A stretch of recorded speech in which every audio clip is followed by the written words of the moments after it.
Good evening, ladies and gentlemen, and good to see so many people. Thank God you're not gone to the petrol bunk to fill your gas. I think petrol is available in plenty, but I see most of them rushing to the petrol bunk to get the gas filled. But anyway, that's a way of life, and we have to get used to all this so that future is very, very bright for us.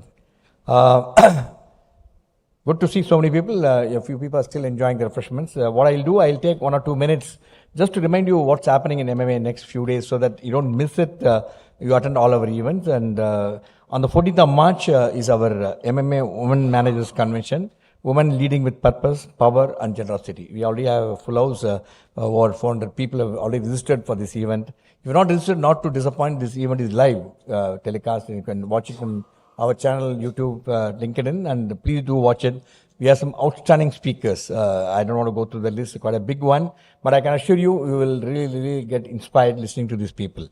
Then we also have on the 14th, Vijay Kumar is going to talk about micro habits that could change our lives, better life. It's happening at Tanishq Ananaga. Our outreach program, we picked up different locations in Chennai and we do it there so that you don't have to travel every time to MMA Management Center. You can attend it conveniently in a place which is your neighborhood and join which is nearby so that you save time and also get to know a lot of your neighborhood friends. That's our intention.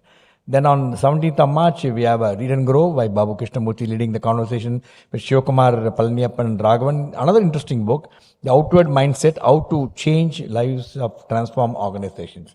So we do it exclusively for the management students, and we strongly believe to be a great leader, to be a great reader actually. And you come and listen to this thing, otherwise watch the 50 episodes which I already shared with you with the embedded video. It's really brilliant and it really transform you, you get really inspired. Then on 23rd of March, again we have an event discussion on wise wealth and where Geetanjali Vikram Kirloskar, she is coming to talk to us on this, and along with we have a very good panel, Rajmohan Krishnan, Ganesh Iyer, Aarti Lakshminarayan and Sripriya. It's all about wealth and how you manage and how you have a life, and it's a brilliant evening in the evening followed by dinner. So do come. On 24th of March, again we have a sustainable initiative for MSME growth. Jaishankar, it's happening in Andhra Chamber. Then April, 1 or 2 programs, I'll tell you what's happening. April, we have on the Mr. Gopal Krishnan, former Tata Executive Director. He's going to be talking on the recent book on Chanakya and it's a recent book which he written on the thoughts and travel and trade, Chinese book. And then on 31st, we have a leadership program on dialogue series at Krishnamurthy Foundation. We all started with the J. Krishnamurthy event at their location so that we want people to understand the J. Krishnamurthy teachings actually. He believed in strong thing and how leaders should follow J. Krishnamurthy in the present environment where I name is not there, it's all we, and how he made everybody equal and how he made people think. It's a brilliant thing. It's happening at J. Krishnamurthy where he lived actually. So 31st is happening, and then on 9th we have Vance Venturan Endowment Lecture by one of the outstanding speakers, former Managing Director of St. Gobain, former Executive Director of St. Gobain, Santanam is going to be talking to us. Then 15th, we have the Impactist program on reimagining hiring with AI. This again, Bala Tanjur is there. So we have got a lot of events lined up. I don't want to take any more time. Now, coming to today's event, this is a very, very special event for us, and especially Ratan Tata. I have a very fond memories of him. I had the privilege of going to Bombay, meeting him, briefing about the award function. He came to MMA to receive the MMA Business Leadership Award in the year 2014. That's another memorable day, not only for MMA, it's for me. It's a person, when you interact with him, I have a lot of anecdotes with thing, but you're going to listen from Arthur. Only one I want to share with you. We did the biggest air show in Mumbai, that is J.R.D. Tata Centenary Celebration. That air show was really fantastic, where Ratan Tata wanted us to do a great job, and me and my boss went to Ratan Tata to meet him. That is a great show. And we want to give some advertisement for thing. What do you want? We want a couple of hoardings in Mumbai. He said, no problem, and you'll get it. He told his people, give them a couple of hoardings and thing where you can put numbers. We want people to really see that. So like a fool, I opened my mouth. I said, sir, the hoardings we'll also put branding of the Tatas and whatever you wanted. No Tata will be, it's all yours. Don't have to put anything. Then I said, what a thing. Then when we got out to go out, he came up to the lift. I don't know how many have been to Tata House. He came up to the lift to see us off actually at Ratan Tata. This is the humility of a great man, and I learned a lot that day. being with him. And you're going to learn more about leadership today. And ladies and gentlemen, put your hand together to welcome distinguished speaker for this evening, Mr. Harish Bhat, former Brand Custodian, Tata Sons and bestseller. We have been trying to get him for so many years, but today I think his destiny has come that he has to visit MMA. And a very warm welcome to you, sir. We have Mr. Alex Doresamy. He is a member of MMA Management Committee, regional head of Tata Consulting Services. Then we have Vinay Kamath, editorial consultant of Hindu Business Line. He is going to be leading the conversation. May I request you please take your place on the dais, sir.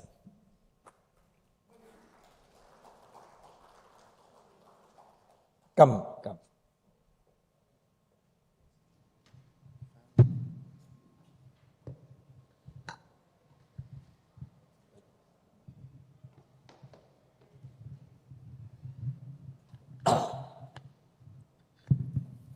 The format of the program this evening is I'm going to request Alex to deliver the formal welcome address. Thereafter, the author will share his insights on the thing. Then we have a formal launch. This time the launch is being done by some outstanding leaders and special guests, special VVIPs for the evening. That is what we call is honoring excellence in management. A special book launch of MMA award-winning young leaders, the people who have won awards in MMA, Swarna, Sudha. This is what Mr. Ratan Tata believed to encourage the young leaders actually. That's why we have 3 outstanding leaders. I'll be introducing them later. They'll be come and releasing the book today this evening. Now I request Mr. Alex Doresamy to please share the welcome address. May I have the please?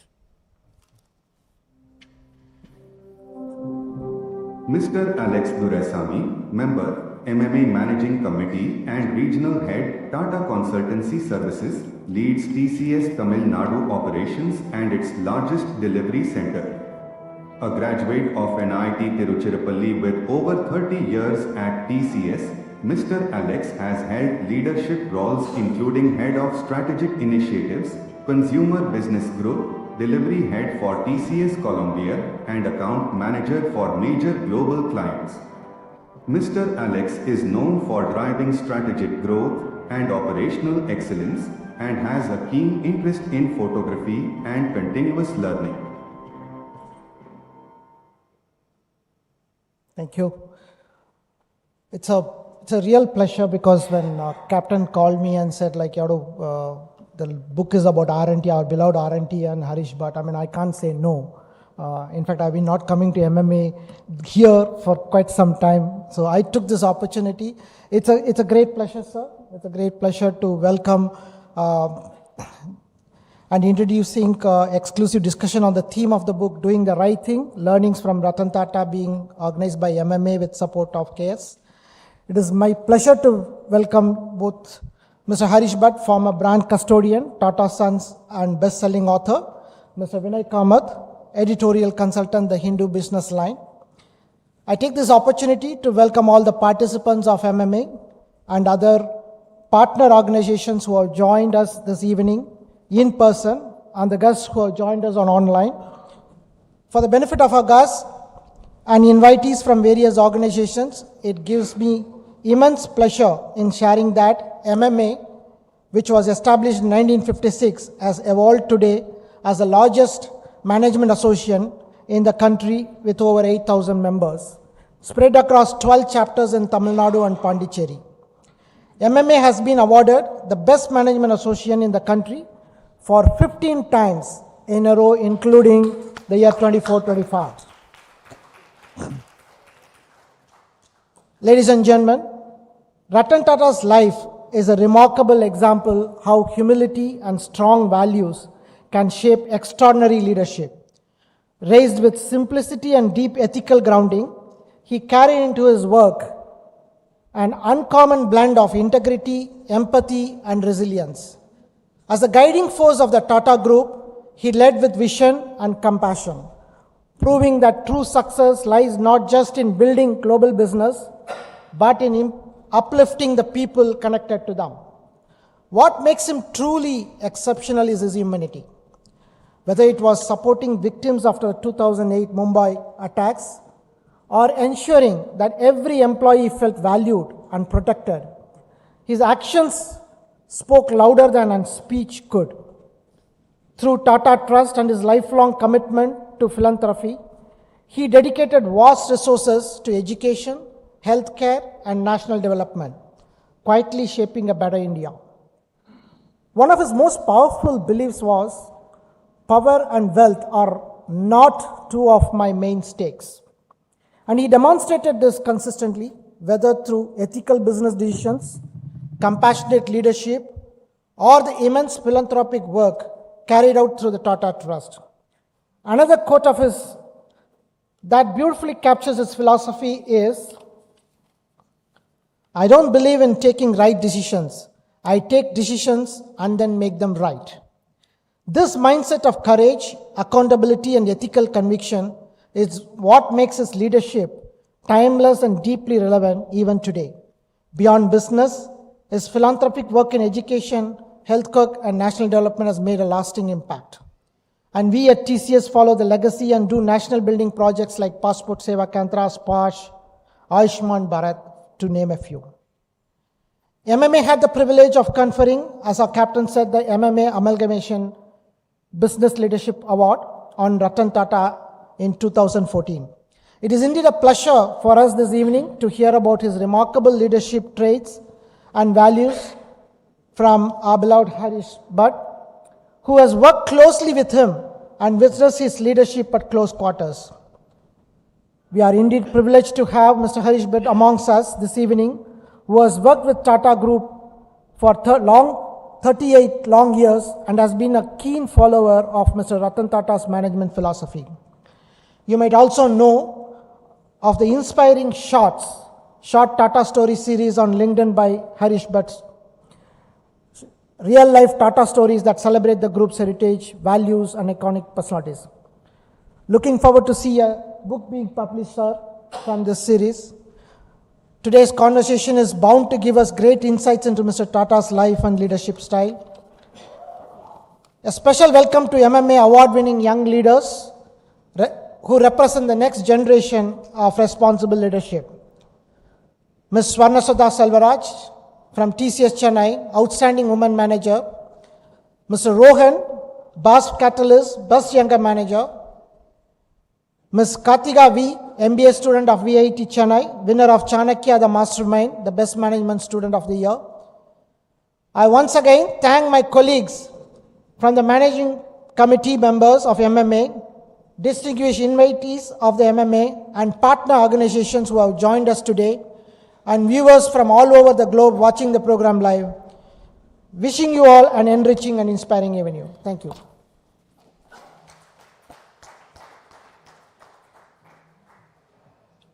Thank you, Mr. Alex, for your warm welcome address. Now, the most awaited motion, we want to listen to the author and Mr. Harish Bhat, the former brand custodian, Tata Sons and bestseller. He is going to be talking on overview of the book and addressed by the author. Can I have AV, please?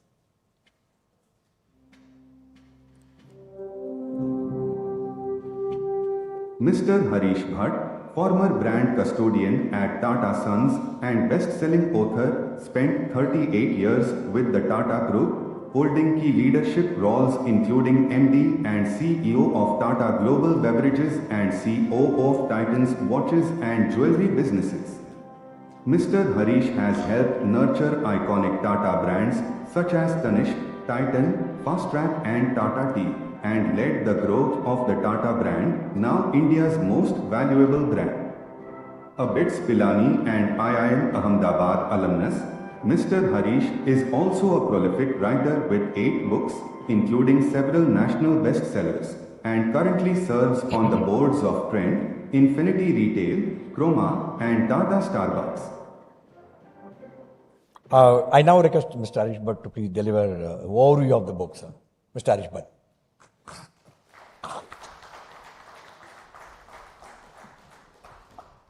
Thank you, Group Captain, for those wonderful words of introduction. And thank you, Alex, for that wonderful welcome address. Ladies and gentlemen, it is indeed my pleasure and privilege to present this book to you on learnings from the life of Ratan Tata. But before I begin speaking about why I wrote this book, let me offer heartiest congratulations to the Madras Management Association, to MMA, on the splendid activities that you put in place in Chennai day after day, month after month. You know, when I was looking at the screen which had the number of events over the months of March and April itself, it was indeed very impressive. And when I was asking Group Captain how many events are organized by MMA here, listening to him say more than 600 or 700 events in a year is truly exemplary. So heartiest congratulations to everyone in MMA who is present here on making this such a vibrant management association for the city of Chennai and for the state of Tamil Nadu. You know, it was, I was indeed very touched and also very happy that even as I walked into this hall, the first photograph that I saw was that of Mr. Ratan Tata, just outside the door of this hall, receiving the Business Leadership Award at the MMA. And when I went through a book on MMA's history, I also found that the first recipient of the Business Leadership Award way back, many, many years ago, was none other than J.R.D. Tata. So there is a very, very strong Tata lineage, I think. And Group Captain was kind enough to show me the photograph of that first award also, which was delivered. Now, I'm not going to talk about the contents of this book here. I'm sure we will discuss some in the conversation that Mr. Vinay Kamath and I are going to have with each other. But I want to tell you the story of why I wrote this book. And I think that is very important. You know, Ratan Tata passed away on the 9th of October 2024. So it's now about a year and a half since he passed away. And around 11 o'clock that night, I think I got to hear the news of his having passed away. I was in my house in Bangalore. And of course, I felt deeply saddened because I had known him over a very long period of time. He was on the interview committee which recruited me to the Tata Group in 1987. And since then, he has been a constant source of inspiration across my life. So the next morning, I took the first flight in the morning and went to Bombay to pay my last respects to Mr. Ratan Tata. And his body was kept in state. His body was kept, there was a state funeral later that evening, but his body was kept for viewing and for people to pay respects at the National Center for Performing Arts, NCPA, in Mumbai. On the flight itself, I met a person whom I had known, many years I have worked with Titan. So I met a person who has been a business partner and a vendor to Titan for many years on the flight to Bombay.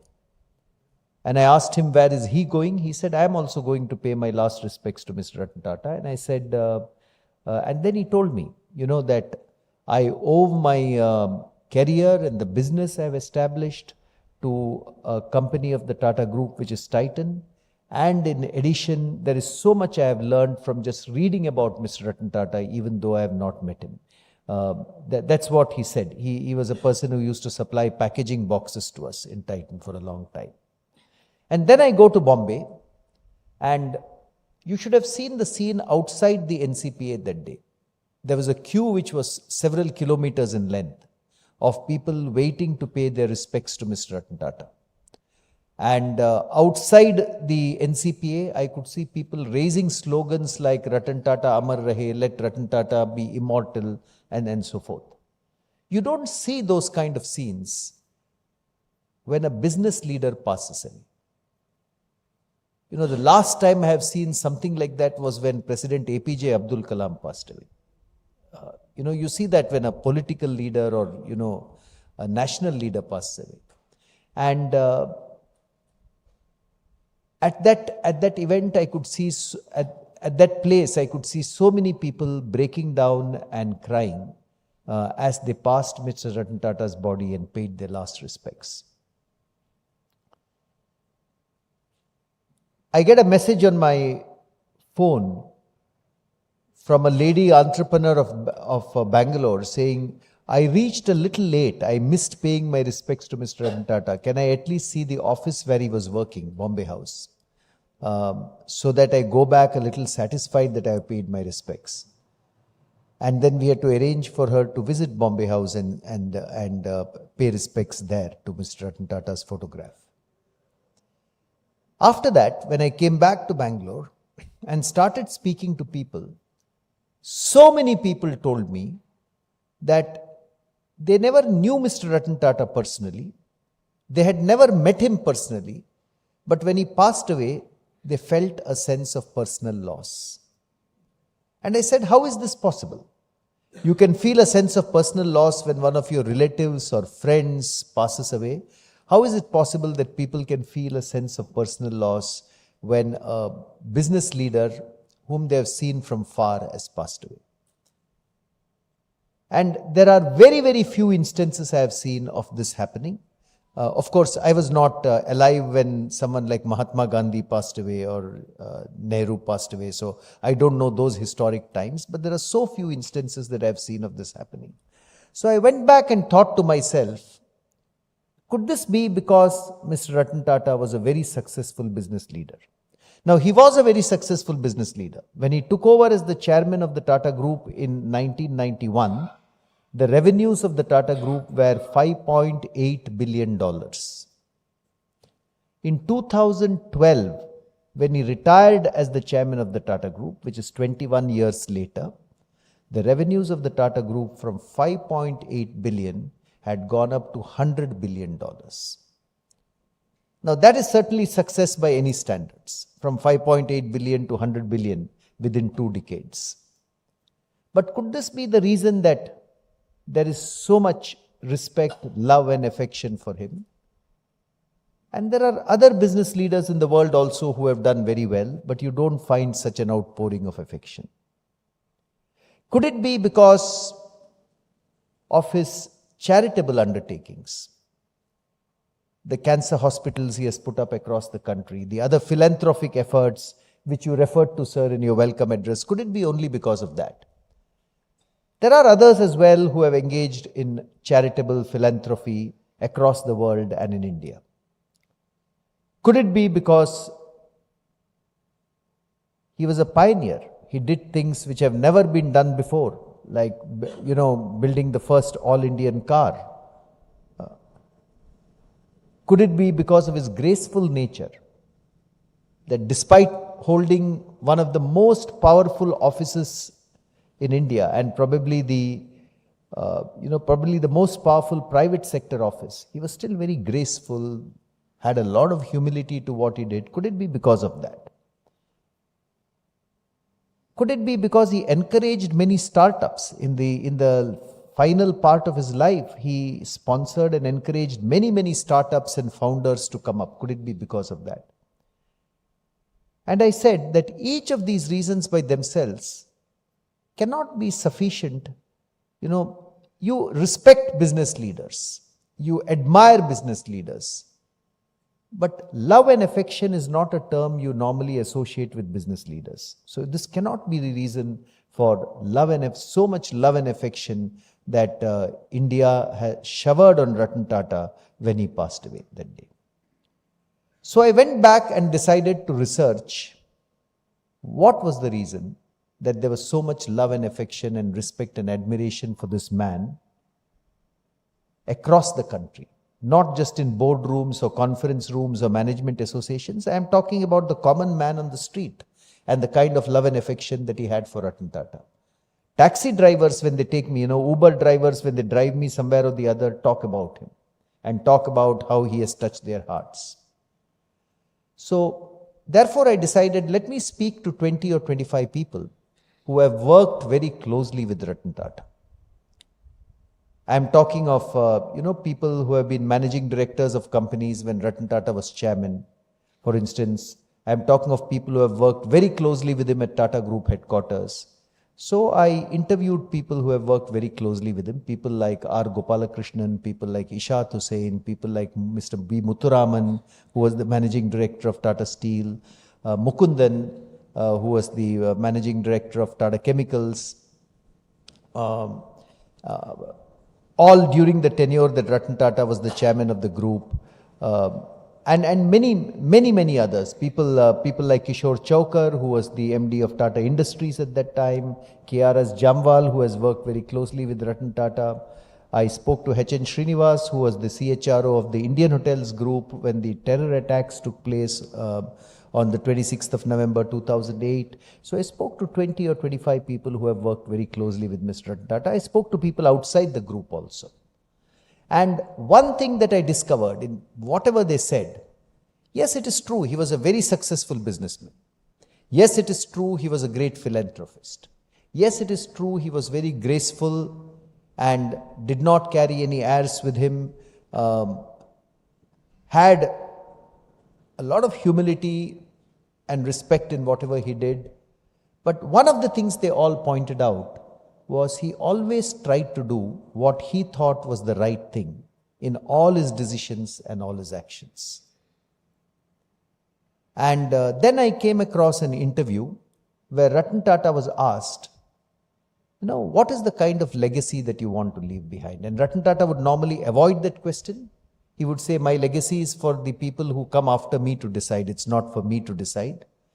But in one specific time, when an internal Tata Group magazine asked him this question, he said, I hope I will be remembered as a person who always tried to do the right thing in whatever I did. So that is where the idea of this book took birth. And therefore, the book itself is called Doing the Right Thing. This is not a biography of Ratan Tata. It's not a story of his life. There are other excellent books which tell the story of his life. This is a book which examines some of the most difficult decisions he had to take and how he looked at them through a lens of doing the right thing. And the reason I wrote it was, one is of course to pay tribute to Ratan Tata and celebrate him. But the second was also that I think each of us can learn a few lessons from understanding what he did, how he did, and why he did. So that was the reason that I wrote this book. And I'm very, very happy to talk about the book at this MMA seminar today. And I'm sure in my conversation with Vinay, many themes and stories from the book will come out. So the book is full of stories from his life. More than 35, 40 stories from his life. But each of these stories have some lesson that we can take away. And I think that storytelling is a very powerful method of conveying these lessons. Because you may not remember frameworks all the time, but you will remember stories. That's how we are built as human beings. So it is a book of stories from Ratan Tata's life with a few lessons that each of us can take away. And I'm sure in the conversation that follows, I will have the opportunity to narrate some of those stories also for you. So thank you once again, MMA, for having me here. And thank you for giving me an opportunity to present the theme of this book to all of you. Lovely to see you all this evening and look forward to our interaction. Thank you very much.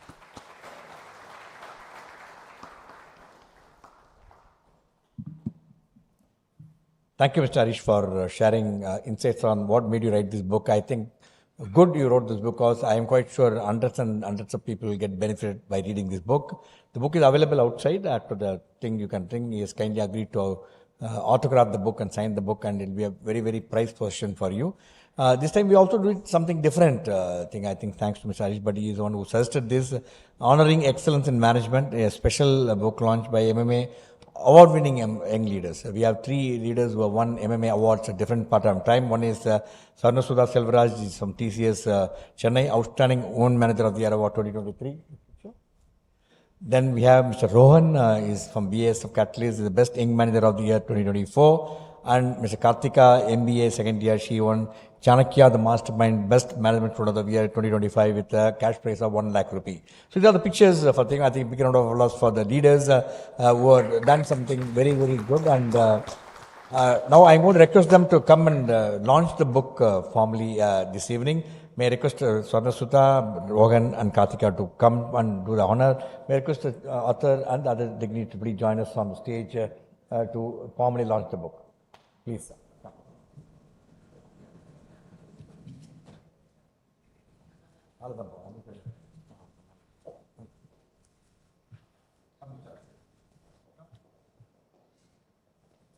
Give him a book, sir. Maybe you would like to do.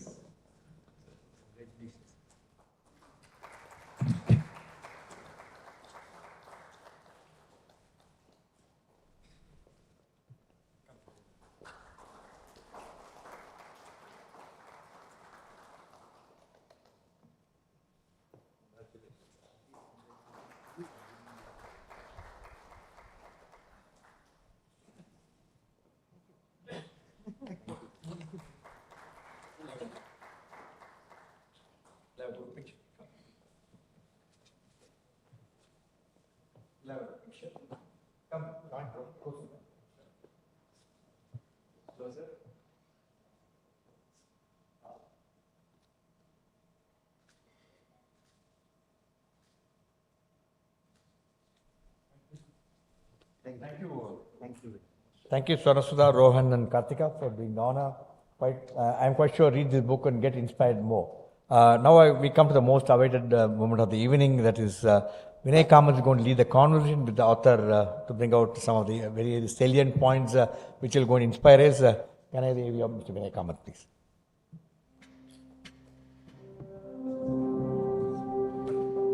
Mr. Vinay Kamath, editorial consultant at the Hindu Business Line, Chennai, has had a distinguished career in business journalism since joining the publication in 1998. Earlier, Mr. Vinay served as Chief of News Bureau, Chennai at TV18 and worked with Financial Express, Business World, Times of India and Economic Times. An economics graduate from Vivekanand College, University of Madras, Mr. Vinay holds a diploma from the Times School of Journalism and was part of the first Chevening Young Journalists Fellowship at the University of Westminster, London. Now I request Vinay Kamath to please lead the conversation with the author. Over to you, Vinay. Thank you, Group Captain. Hello, Harish. Welcome to Madras. Little known fact about Harish. Tamil nalla theriyum. He's grown up in Madurai actually. And little known factoid of his life. No, it's a great pleasure to come to Chennai and speak here. School education Anjar Varsha Madurai le panne. So Tamil is very close to me and it's therefore a particular privilege to be here in Chennai today. But I'm sorry, on this trip, we won't be serving you any masala dosa because of the gas shortage. So Harish is actually an old friend. He's also a regular columnist for Business Line. If those of you who may be reading the paper regularly can read his deep insights into marketing once a fortnight in our Brand Line section. And now that he's retired, but it still keeps up a punishing schedule. But even during his very tough corporate career, he would maintain his schedules by sending us his columns regularly. So thank you for that, Harish. So let me just dive directly into the book. I want to just mention one thing, Vinay. I'm really honored that the book in Chennai has been launched by 3 young award winners. You know, in many, many cities, the book is launched by dignitaries. This is the first time in my career and in having written 8 books that the book has been launched by 3 young award winners. And my congratulations to everybody.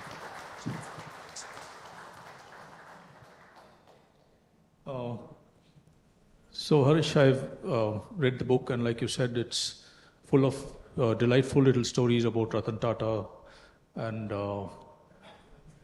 delving into insights about the man and his overall humanity. And many of the stories are, public knowledge, especially during the time the Taj was attacked and the aftermath of that.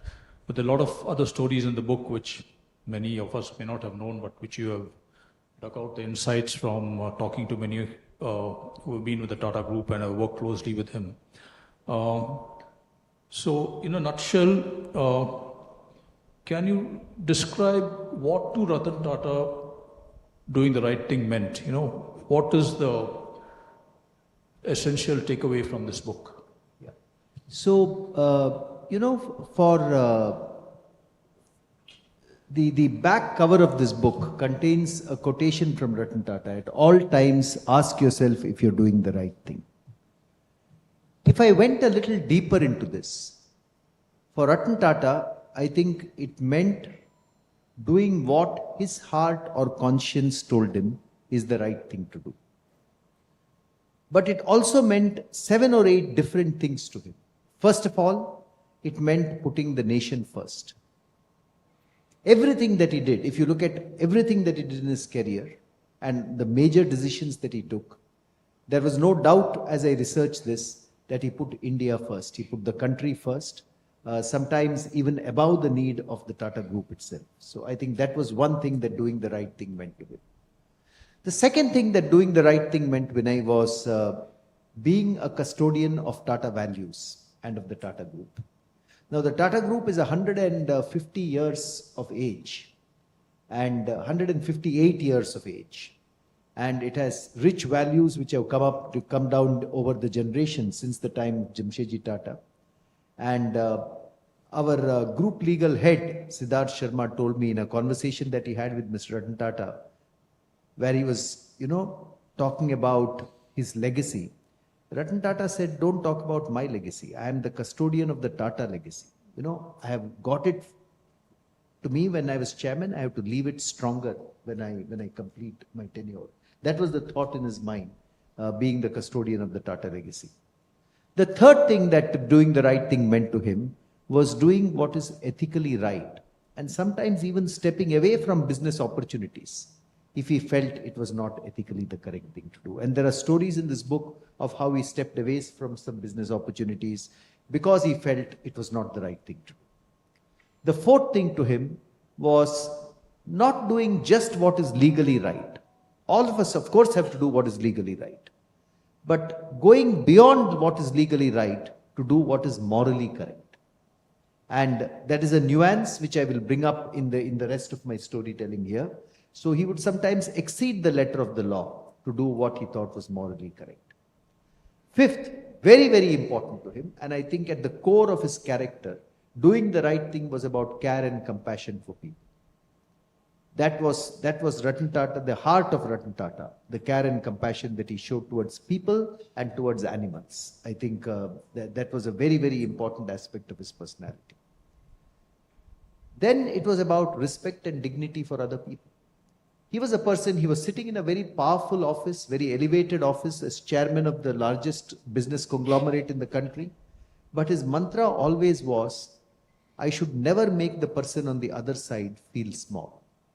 Protect the dignity of the person on the other side. That was a very, very important aspect of doing the right thing to him. And finally, I think meeting his commitments. I have known a couple of examples in my own case, but I've also known many other people narrated to me. Once he made a commitment to you, whatever that commitment be, the commitment may only be, Navanda, I'll meet you. That may be the only commitment. Commitment may be, I will do something. Or the commitment may be, some decision that he has to take, which he has made a commitment about. He was a man of his word, and he would always keep he was very restless about keeping his commitment.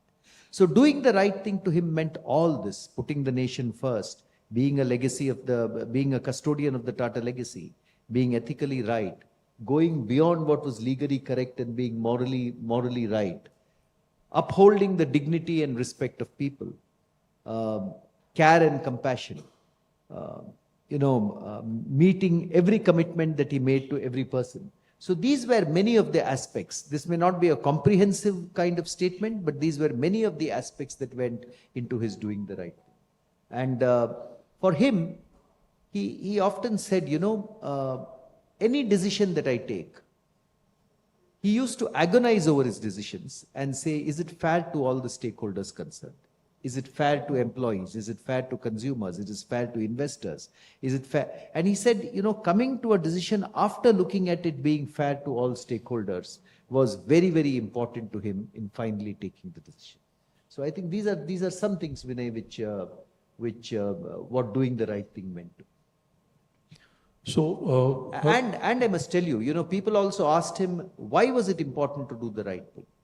And one of the statements he made, which has always stayed in my mind, he has said, I would like to be convinced that I have not succumbed to doing something wrong and I can go to bed peacefully at night. So he said, when I go to bed every night, I should be clear in my mind that I have not succumbed to doing something wrong. I think that was a very, very important principle in his mind. Excellent, Harish.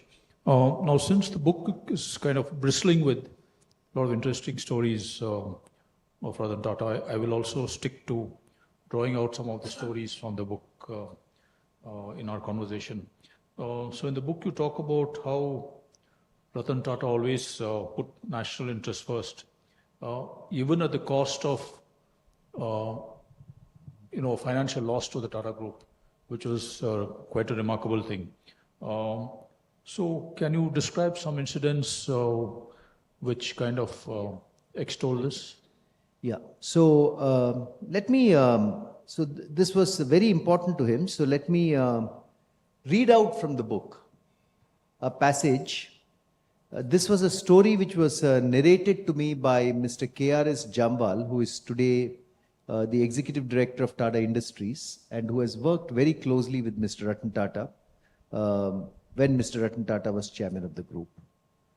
So he says, yet another small but equally revealing story of Ratan Tata putting the nation above the company or the industry sector comes from the space of solar energy. This happened around 2009 when Ratan Tata was co-chair of the US-India CEO Forum. Preparatory to a session of this forum, he met with, many of you would have heard the name of Montek Singh Ahluwalia, who was at that time the Deputy Chairman of the Planning Commission of India.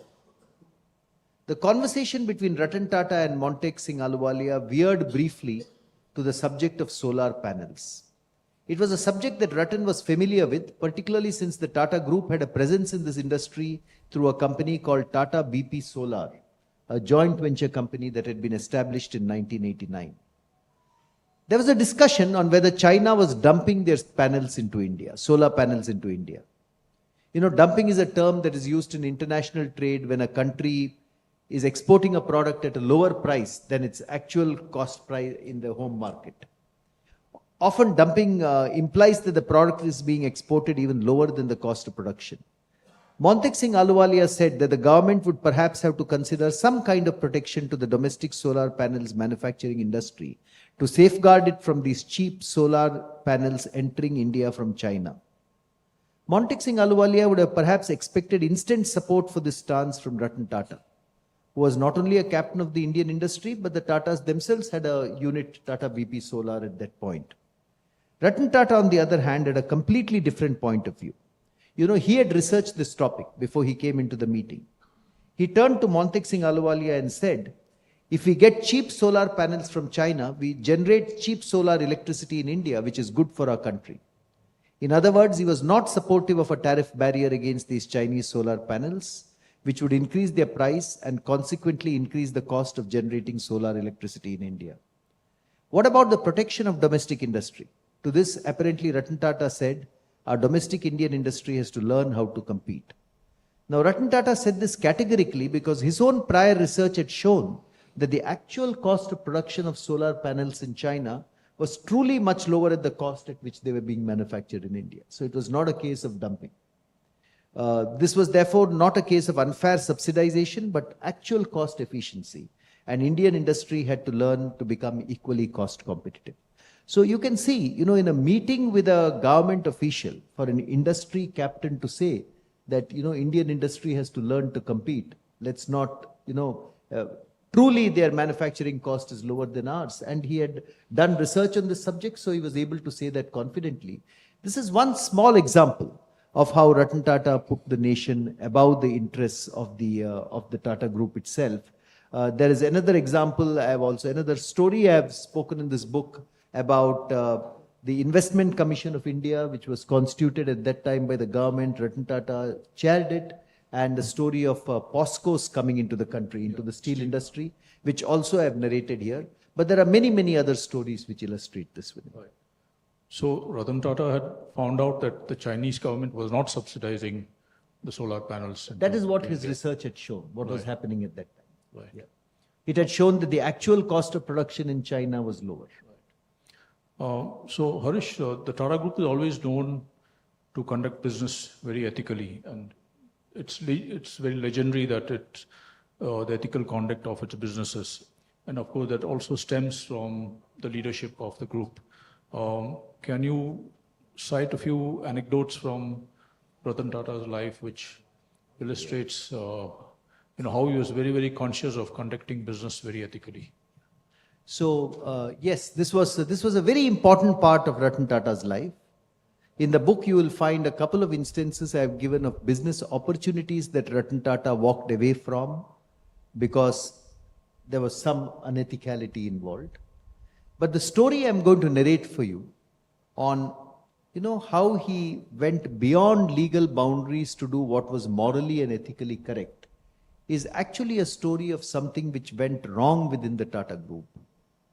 Because I think when things go wrong, your character gets really tested. When everything is right, you go along with the flow, Vinay.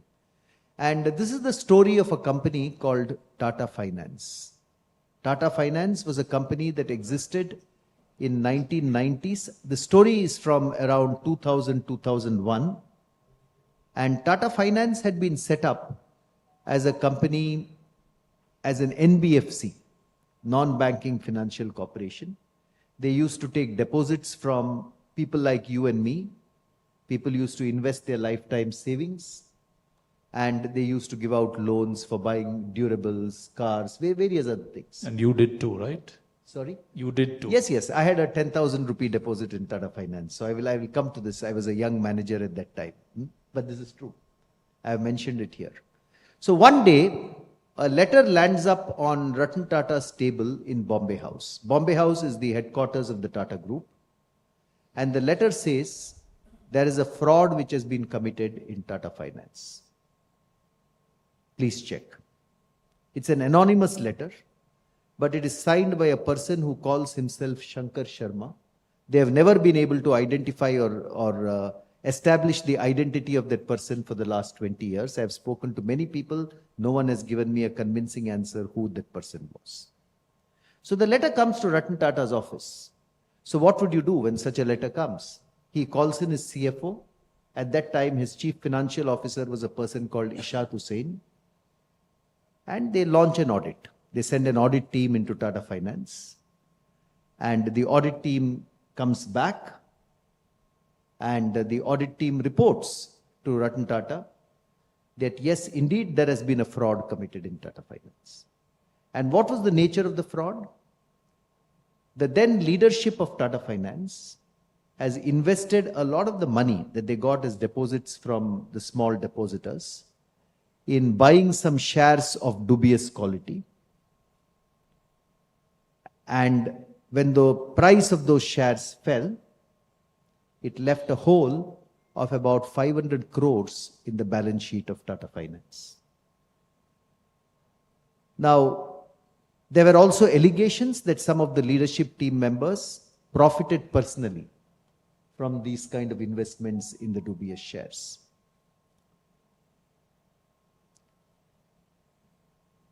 When this report comes on to Ratan Tata's table, it's a shock. Because typically you don't expect a fraud like this at the Tata Group. That the leadership, and not just the leadership, but the then managing director of Tata Finance, his name also came up as part of the fraud. So it was a shock to the leadership of the Tata Group sitting in Bombay House, including Mr. Ratan Tata, Mr. Soonawala, who was then the vice chairman, and the CFO and others. So what should the Tata Group do? Here is a hole of 500 crores. And 500 crores, I'm talking about 1999, 2000. So if you take a look at it in today's prices, it's probably worth several thousands of crores, Vinay. So both Mr. Ishat Hussain and the then legal head, Mr. Bharat Vasani, who was the legal head of the Tata Group at that time, both of them have told me this, that Mr. Ratan Tata called them and said, you know, we have to follow two principles in dealing with this. The first principle that we have to follow is make sure that all our depositors are safeguarded and no one loses their money. And the second principle, apparently he told them, is it doesn't matter how senior are the people who have committed this. We have to make sure that they're given due punishment as per law. These are the two principles that he laid down. In fact, around that time, the annual general meeting of Tata Chemicals was happening. I can see my colleague Zarir here, who was the ED of Tata Chemicals for many years. And Mr. Gopalakrishnan has narrated this story to me, who is going to be here at MMA, I'm told, later this month. He says an elderly shareholder stood up and asked Mr. Ratan Tata, a Parsi shareholder, he stood up and asked Mr. Ratan Tata, sir, my life savings are invested in Tata Finance. What will I go home and tell my wife today? And Ratan Tata apparently stood up promptly and said, not one depositor will lose a single rupee of his or her money. Now remember this, Tata Finance was promoted by Tata Sons and Tata Industries. With the concept of limited liability in India, one could have easily let the company go bankrupt or go in a different direction.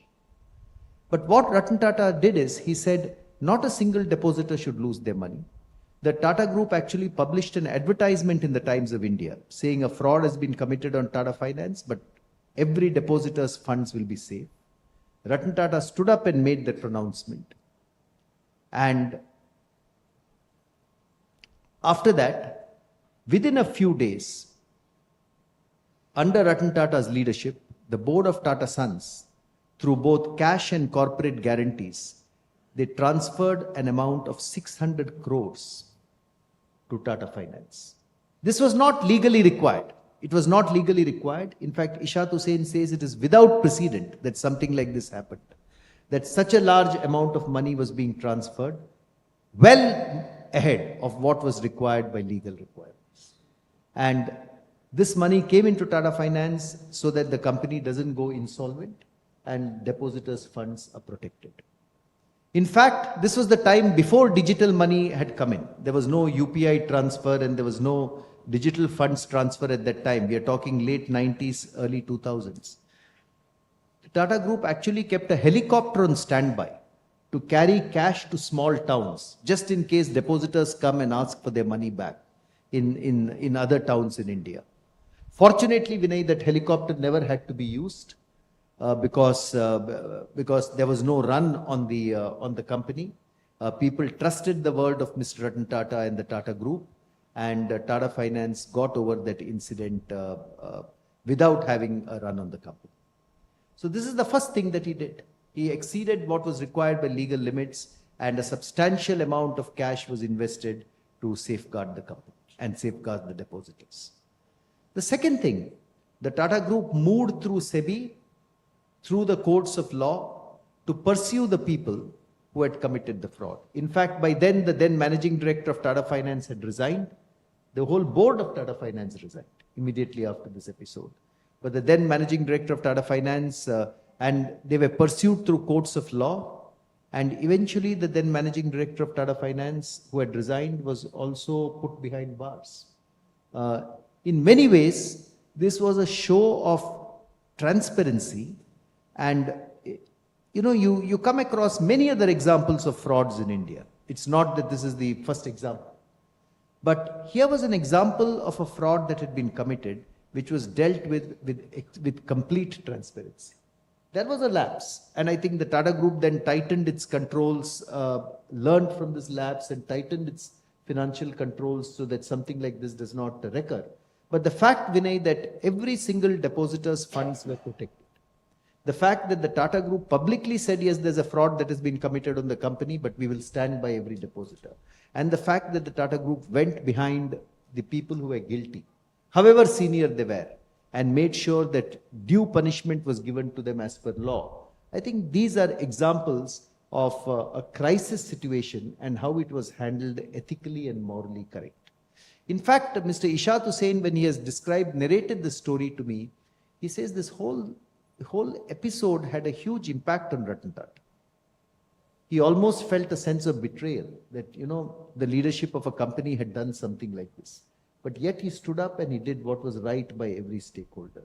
So to me, this is a very good example of doing what is ethically and morally correct. Because, things will go wrong in companies. Companies are run by human beings. And the character of companies and people is revealed by how they react when things go wrong. Many companies try to brush things under the carpet when things go wrong. But here was a case where there was no attempt to brush things below the carpet. But what was done was to actually put it frontally before the public and say, this is the way we are addressing it. So this is one story that I wanted to narrate, which I think I have learned a lot of things from. And to me, the greatest lesson here is when things go wrong, be transparent. The moment you try to, push things under the carpet when things go wrong, then you're no longer, you're no longer going to be having the same credibility and trust. And you also mentioned in the book that since Ratan Tata resoundingly stood behind the company, there was no run on the company's deposit. A lot of people did not withdraw the deposits. That is true. I'm told very, very few people withdrew their deposits, not many people at all. So there was no run on the company. And Tata Finance navigated that episode, I think, quite well because of this approach. Right. And you continued your investment in the company. Yeah, so I did not withdraw my deposit of 10,000 rupees. Once I heard Mr. Ratan Tata's assurance, I just left it there.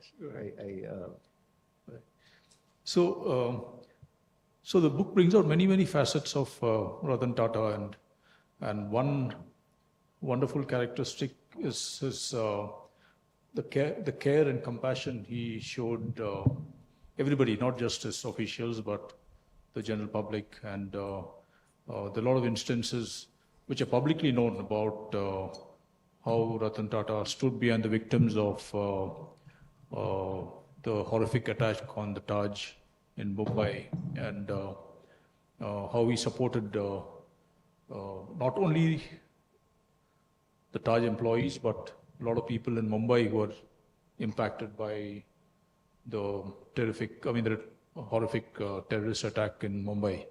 So can you narrate a story of how this instance brought out the care and compassion of Ratan Tata?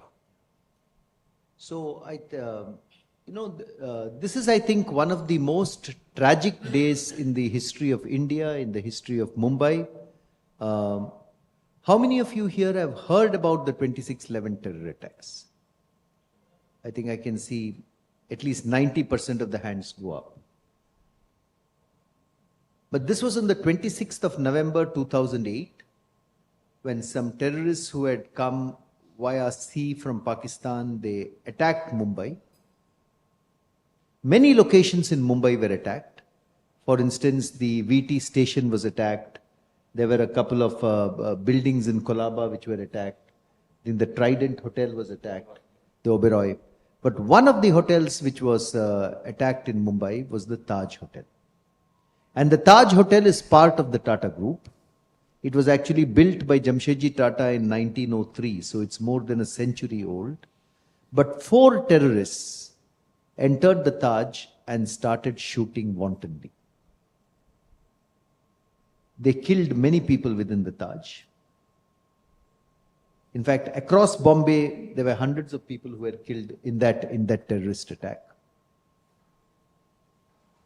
So the news that terrorists have come into the Taj reached Mr. Ratan Tata within 40-45 minutes of the attack happening. From the telephone operator, it went to some senior people within the Taj, and one of the people who called Ratan Tata and told him that the attack was happening was Mr. Krishna Kumar, who at that time was the vice chairman of the Taj, of the IHCL. So within 40-45 minutes, Mr. Ratan Tata had reached the Taj. He wanted to enter the hotel, but the police rightly did not let him enter the hotel. So he remained outside on the pavement. If you look at the Taj, there's a pavement outside near the Gateway of India. So he remained on the pavement outside throughout that night. He felt very helpless. That's what Mr. Krishna Kumar has told me when he was describing this to me.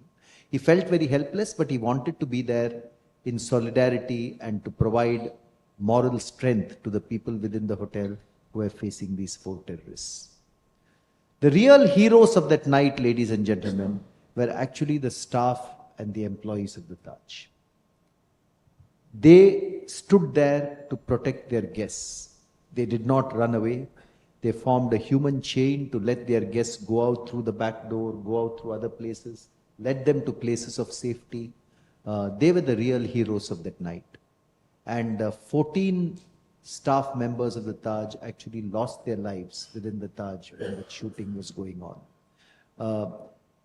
That is a story which I think can be narrated in great detail, but that is a story which has touched my heart and the heart of every person who has listened to it. That's what happened on that tragic night. But after 2 or 3 days, I think after the 3rd day, the 4 terrorists were shot down by the commandos, and then Mr. Ratan Tata was permitted to enter the hotel. He entered the hotel along with Mr. Krishna Kumar, who was the vice chairman of the company, Mr. H.N. Srinivas, who was the CHRO of the company. There was Raymond Bixon, who at that time was the managing director of the company. So they entered the hotel. It was lying in, chandeliers had been fallen down. You know, it was in a state of disrepair. The whole beautiful hotel was shattered. So Ratan Tata was talking to media, and one of the things that he told media was, you know, I would like to set up a method by which everyone who has been killed or injured in these attacks across the city of Mumbai, we can do something to rehabilitate them, and bring them, bring those families back, give the required help to those families across the city of Mumbai. Now remember, that was the night when this had just been completed. There was no actual count of how many people had been killed or how many people had been injured. So H.N. Srinivas, who was the CHRO of Taj at that time, he has narrated this to me. He was standing close by, and he says one of the senior executives standing next to Ratan Tata actually turned to him and said, "Sir, we don't even know how many people have been, affected, have been killed or injured." Now, obviously, that senior executive was, in his mind, must have had the feeling that, if a commitment like this is made across the city of Mumbai, what is it going to cost? What will the liability be? So apparently, Mr. Ratan Tata turned to that senior executive, and this was in whispers. Mr. Ratan Tata whispered back to that executive, saying, "How does it matter? Let's get the data and find out. The city of Mumbai has given us so much over the last several years, and now the city requires help. So we will do whatever is required to help the city." Now that was the commitment that Ratan Tata made. And it is on the back of that commitment that the Taj Public Welfare Service Trust was established, with contributions from many Tata Group companies. And that fund was used to help the families of people across Mumbai, not only the people of the Taj, to get their lives back. In many cases, Vinay, where the chief wage earner had been killed, or where people were injured, it was used to provide them medical help to get back on their feet and recover completely. In fact, Ratan Tata pursued this with such urgency that the trust was set up within 15 days. Contributions from many Tata companies were obtained very quickly, and the process of rehabilitation started almost immediately. There were camps set up in 5 or 6 locations in Mumbai to take care of the people who were critically injured or who needed medical help, of the families of those who were killed. So this is one aspect, and what has amazed me is, even before he knew what the entire financial liability of something like this could be, he decided to do this, because he said this is important for us to do, and it's important for us to give back to the city of Mumbai in its period of need.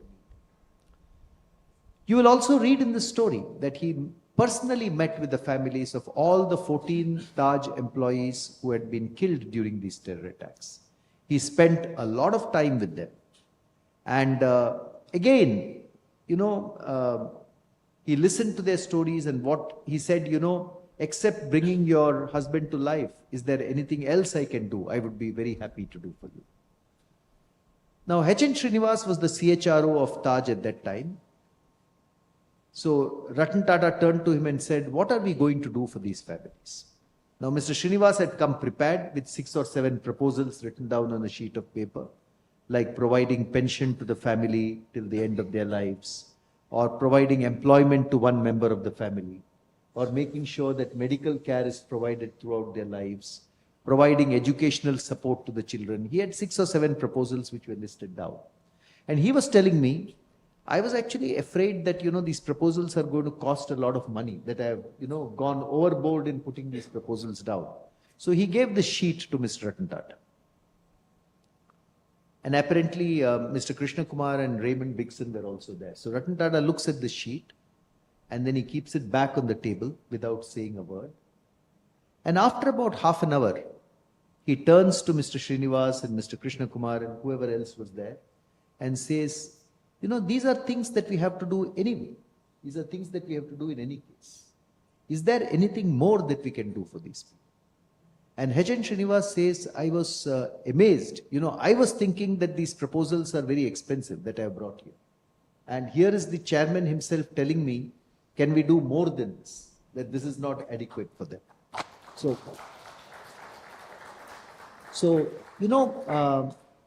he says this was leadership at its finest. He was dealing with a crisis, and this was leadership at its finest. And in many ways, I have described the entire story in this book, Vinay. Maybe I should not take all the time now to narrate it completely. I think that story itself can occupy a full book if required. But this shows that in his mind, care and compassion for people exceeded just the financial cost or the financial liability of doing it. And this was shown again and again in his career. I told you that I interviewed 20 or 25 people who have worked closely with him for the purpose of writing this book. And all of them have told me, if there was one core of Ratan Tata's personality, it was the care and compassion that he had for people, the care and compassion that he had for dogs and animals, which also I have narrated a few stories in this book. And that care and compassion, when he was in a very, very powerful corner office, but I think before he considered himself a chairman of the Tata Group, first and foremost, he considered himself as a human being. And he did what a human being should do. And that is a very important lesson for all of us. Many of us may be holding very important positions today. Many of you who are students here may be holding very important positions in the future. But when you are in a very important position, you have the power, you have the your authority to do things, but do you first and foremost consider yourself to be a human being? Before you think of yourself as a managing director or a chairman or a CEO or a chief marketing officer or an editor or whatever role you're playing in a corporate. I think that is the most important lesson, one of the most important lessons I have taken away from this entire body of research which has gone in here. To be a human being first, and then to be that person in a position of authority. I think that was Ratan Tata, if you ask me. He was a human being first and foremost in that powerful corner office, and after that he was chairman of the Tata Group. Wonderful. Group Captain, a couple more questions before we... Okay, I'll just ask him one more. So Harish, there are a lot of wonderful stories in the book, and which brings out the different facets of Ratan Tata. But what is your favorite story? What is my favorite story? So I can go on and on with these stories. I don't know whether I'm boring all of you or whether you're finding it interesting. I can go on till midnight because the book contains many stories. I will leave it to you to read it. But let me end with one story. And this is a story which has been narrated to me by Mr. B. Muthuraman, who has also spoken at MMA. I saw a photograph in the book that you showed me. Yeah, Mr. B. Muthuraman was the managing director of Tata Steel for many, many years. All of us in the Tata Group know of him as Muthu. He is now settled in Bangalore after his retirement. And he narrated this story to me when I reached out to him to research this book. So when he was the managing director of Tata Steel, and Tata Steel is a huge company, the chairman of Tata Steel was Ratan Tata. So as managing director, he reported to the chairman. And once Tata Steel was in the middle of discussing a deal with some third-party company. Some big deal with the third-party company.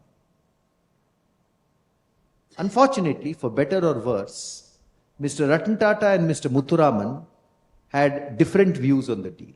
They had opposite views on this. So you can imagine the chairman and the managing director of a company are having opposite views on a particular major deal. You can imagine that it would be a fairly difficult situation because finally they have to align on what has to be done. And they had to reply to that company by 10 p.m. on a particular day, whether they will go ahead with that deal or not. On that particular day, Mr. Muthuraman asked for a meeting with Ratan Tata because he had to discuss it with him and reach a finality whether to go ahead or not. But Mr. Ratan Tata was traveling in Delhi that day. So Mr. Ratan Tata told Mr. Muthuraman, don't worry, by 6:30 in the evening I am coming back to Mumbai, and from the airport I will get into my car and I will drive to Kolaba, to South Mumbai, where his house was. Once I get into the car, I will give you a call. We can discuss this and we can come to a conclusion whether we should do that deal or not. So Mr. Muthuraman goes to his office in the Tata Group headquarters, the Tata Steel office, and he waits there for the call along with his CFO. After 6:30, Ratan Tata calls. Ratan Tata is in his car, traveling from the airport to his house, from Mumbai airport to his house. Mr. Muthuraman is in his office. So Ratan Tata calls him and says, Muthu, what have you thought about this deal? So Muthuraman once again says, we should do it for reason A, B, C, D, E, whatever are the reasons that he has in his mind. Ratan Tata disagrees with that. He feels that it should not be happening in that way. So again, there's an impasse or a standoff between these two, very senior people. So Muthuraman is very convinced about the deal. So he says, let me argue this and let me put forward my reasons once again very convincingly. So he once again on the phone says to his chairman, he says to Mr. Ratan Tata, sir, these are the reasons why I think we should do this. He presents all his reasons. Now at the end of doing it, he can sense irritation in Mr. Ratan Tata's voice. Because obviously, the MD of the company is pushing back and, not agreeing with him. So apparently Mr. Ratan Tata then tells Mr. Muthuraman, listen Muthu, if this is what you want to do, please go ahead with it, but leave me out of it.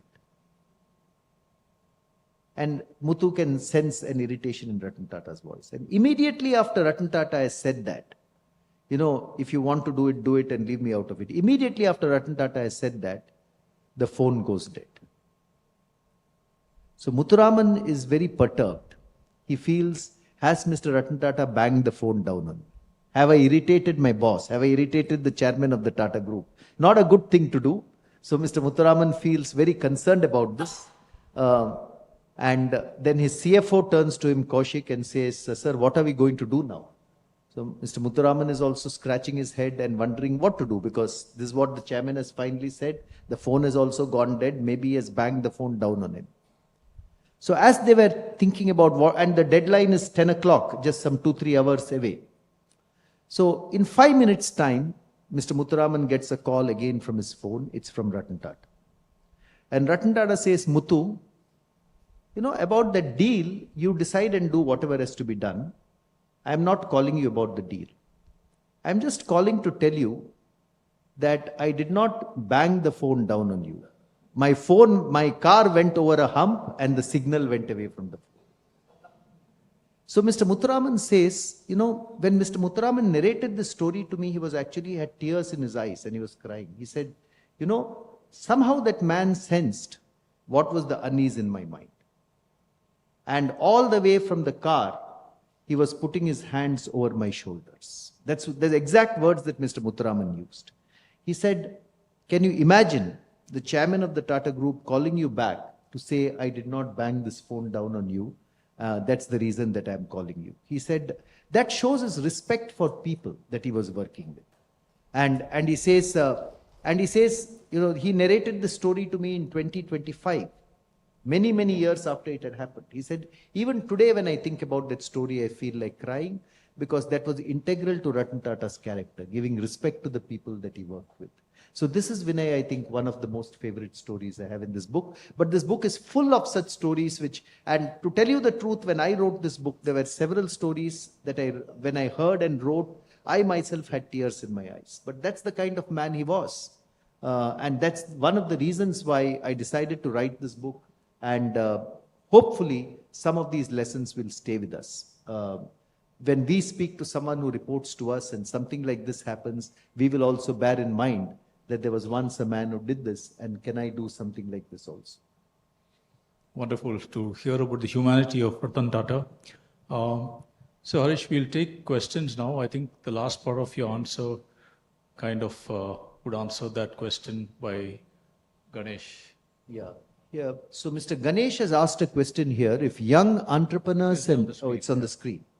So, to me, there are 3 or 4 lessons which are there in the last chapter of this book. And to me, the most important thing I would say is from Ratan Tata's life is to lead a life of integrity. What do I mean by integrity? One is honesty is very important. Integrity, of course, includes honesty, to be honest in what you say. But integrity means to understand what are the values which are most important to you and stay by those values. You know, for Ratan Tata, care and compassion was a very important value. For him, doing what was ethically right was most important. For many of us, doing our work excellently to world-class levels may be most important. For many of us, it may be very important to make sure that we execute very well, and we are very, very good at execution. Whatever are those values which are most important in our lives, how do we stay true to those values and lead a life of integrity? That I think, Vinay, would be very important. As an aside, I should mention that the Titan Group, Titan's headquarters in Bangalore, it's called Integrity. That's true. It's called integrity, and the values of Titan are on the steps as you go up the office. You want to tackle question If Ratan two? Tata is alive today, what would be his one view on the performance of Air India, which is his personal dream? Personally, I feel the performance of Air India has gone up hugely. The customer excellence and the customer service of Air India has improved hugely ever since the Tata Group acquired the airline. And there is a very, very clear commitment that I have heard our Group Chairman, Mr. Chandrasekharan, make, that one of the stated purposes of the acquisition of Air India is to deliver a world-class airline that every Indian would be truly proud of. And that's really very, very important, Vinay. Air India takes the country's name into hundreds of countries as it's flying, and through excellent customer service. In fact, the app of Air India, I don't know how many of you use the Air India app today, but I would think by far it is the best app in the world, you know, that any airline has. Would you agree, madam? Yeah. Yeah, Air India. Yeah, so it's one of the best apps. It can navigate you through the entire journey. The customer experience has really gone up.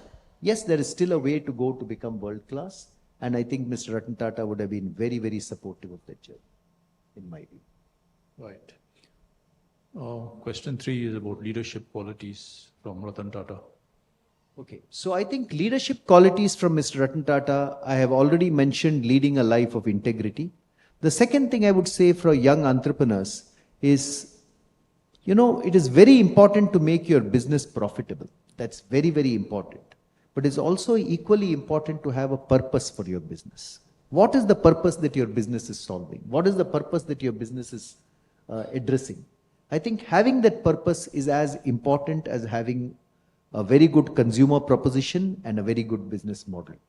To me, the lesson that I have learned from Ratan Tata is you have to focus on rapid growth, you have to focus on profitability, but you also have to focus on purpose and be steadfast. That purpose may be anything. You know, in the case of the Tata Group, the purpose is nation building. How can we through industry contribute to nation building? Now, you may have a purpose of contributing to your community's health. You may have a purpose of contributing to cleanliness in the environment. But there has to be a purpose which is larger than just making money. I think that's something that I would bear in mind with. So there's a story also in this book about this question Parveen has asked about the Tata Indica. Yes. So I'm sure you would love to tackle that. Yeah. So yes, indeed, the Tata Indica was a bold decision for the group. Remember that this was way back in 1995-96, when a lot of people in Indian industry were saying that India is not ready to design and manufacture its own car. At that time in India, there were two cars on the roads of India which were commonly used. There was the Maruti 800, which was designed in Japan. It was being assembled in Gurgaon. A lot of components were still imported at that stage. And then there was the Hyundai, which was being assembled very close to Chennai, Sri Perumbudur. And once again designed in Korea with some import component at that stage. So in that environment, to stand up and say that we will make an all-Indian car, designed for Indian families, for Indian roads, made of Indian components, manufactured completely in India, that was a dream. But Ratan Tata stood up and made that dream possible. You know, it'll take me an hour to narrate that story, Vinay. But it was a big bet to take for Tata Motors. Tata Motors, or Telco as it was then called, was a small company. It had only made trucks until then. It was not a car maker. For them to make the Tata Indica, to find the design for the car, which was made by the ERC engineers working with IDEO of Turin, when by 1998 to develop ancillary units which could make, I think, 3,800 parts go into a car, to make those parts. And when the Tata Indica was launched in 1998, 97% of all those parts were indigenously made in India. It helped to set up a complete automobile ecosystem in the western part of the country. So I think it was a very, very bold move, but it set the strong foundations for the passenger cars business of Tata Motors today. More importantly, as Ratan Tata said, it showed young people in India that you can actually make the impossible possible. You can dream beyond your ambitions and make the impossible possible if you put your heart and soul to it. Today, of course, you see beautiful Tata Motors cars on the road. Tata Punch, Tata Curve, Tata Nexon, Tata Harrier. But all those dreams were born with the Tata Indica when the first Indian car was created. So I think it was a very, very bold move. And the amazing thing about the story is that they actually found a disused Nissan plant in Australia and So shipped 15,000 tons or something of the plant to India. It is very true. A new car plant, even at that stage in 1997, would have cost $1.3 billion. I am told, roughly 1.3. Tata Motors did not have that money. But did that challenge set Ratan Tata back? No. His team and he went round the world. They found a disused Nissan car plant somewhere in Australia, which was being run only for 15 minutes a day to keep the machinery working. They were able to negotiate and buy it at 1/6 the price of a new car plant. They disassembled it brick by brick, hundreds of tons of that plant, brought it to Pune, where they assembled the plant again, and that is how they created the Tata Indica plant in Pune. So there are many such. It is just that he did not give up if there was a challenge. If there was a challenge, he would find some way to overcome that challenge and do what was required. And that is, I think, Vinay, one of the facets of great leadership, that challenges don't set you back. You actually convert them into opportunities. And Ratan Tata has famously said, what gave him the most pleasure was making the impossible possible. He said that gave him the most pleasure, that the impossible could be made possible. Yeah. Last question. So Dr. Shivakumar asks a very important question. And even in Ratan Tata's chairmanship, there were examples where the workforce was reduced. One good example, Vinay, was Tata Steel, where Tata Steel had to bring down the workforce in Jamshedpur to become viable. And as long as it is handled in a manner which is humane, which is very fair and transparent, as it was done in Tata Steel at that time, I think these are business realities which companies face from time to time. If you have to be competitive in today's world, you have to be cost competitive, you have to be price competitive, otherwise companies may not survive in the long term. Right. And this was at the time when Ratan Tata was chairman, and if I am not mistaken, Dr. J.J. Irani was the managing director of Tata Steel, when a lot of cost rationalization happened in the company. And Tata Steel, as a result, then became a very prosperous company. So my one encounter with Ratan Tata, which I should mention, is when I was slotted for an interview with him for my book on Titan. And Bhaskar Bhatt, the managing director of Titan, fixed an appointment for me with Mr. Ratan Tata. And he readily agreed. And the thing you said about treating people with dignity, and about 10 people were waiting to see him. And he personally came out of his room and said, there's a gentleman from Chennai who's come to interview me. Who is he? And I raised my hand, and he called me and personally held the door open for me to sit in his room and talk to him. And he answered all my questions on Titan, and then I requested him, so very difficult to get a time with you, but can I interview you for my paper as well? And he said, sure. And we talked a lot about his views on digital and what watches he wears, and it was a wonderful interview which we carried as a I top remember story in that, Vinay. Business That was Line. that was a front page story which Yeah, appeared, yeah. your interview with him. So congratulations on that. I remember that very, very well. Huh? Yeah, he could have easily said, no, this is pertains only to Titan. You can't talk to me about anything else. But he was gracious enough to let me Lovely. talk to him on other things. He was like that. I think he was first and foremost a person who treated people with respect and dignity. And I'll end this by the statement that Ishaq Hussain made to me. Ishaq Hussain was a CFO and worked very closely with him for a long time. He said Ratan Tata's advice to all of us in the leadership team was, protect the other person's dignity. Don't make the other person feel small. It's important to treat people with respect. And Ishad has mentioned this to me not once, more than once, because that's, I think, the kind of underlying philosophy which drove Ratan Tata. So, but thanks to all of you for giving us such a patient hearing. Thank you, Mr. Bhatt. And actually, it's a master class for management thing. And I got a couple of messages. They said you must give a standing ovation to Ratan Tata's thing. And I think we should oblige some of the members who sent me this message. Standing ovation for compiling and putting together great for the great Ratan Tata. We really miss him. Now I request Shivakumar Sundaram, please come on to the stage. To Gopal, you can also join us to present a memento. Gopal, please come. Gopal? Again, we're bringing more books. Yeah. No, these books are available. I will sit outside sometime if any of you want. There is a book published by MMA.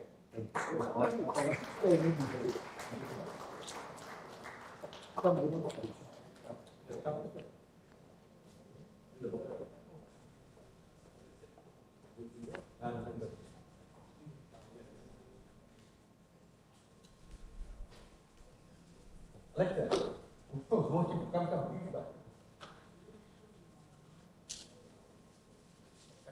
come. Wonderful.